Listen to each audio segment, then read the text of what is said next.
Mga kapatid, ang homilya po ngayong araw ng Huwebes pong ito ay hango po sa babasahin kong ito.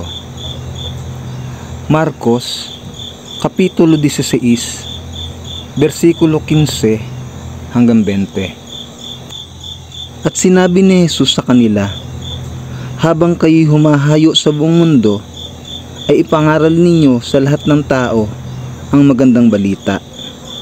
Ang sino mang sumampalataya at mabautismuhan ay maliligtas, ngunit ang ayaw sumampalataya ay paparusahan.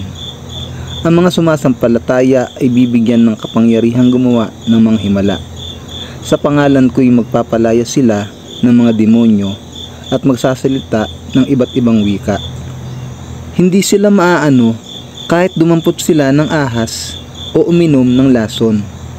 At gagaling ang mga may sakit na papatungan nila ng kamay.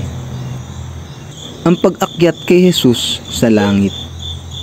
Pagkatapos niyang magsalita sa kanila, ang Panginoong Jesus ay inakyat sa langit at umupo sa kanan ng Diyos. Sumunod nga at nangaral ang mga alagad sa lahat ng dako. Tinulungan sila ng Panginoon sa gawaing ito. Pinatunayan niyang totoo ang kanilang ipinapangaral sa pamamagitan ng mga himala na ipinagkaloob niya sa kanila.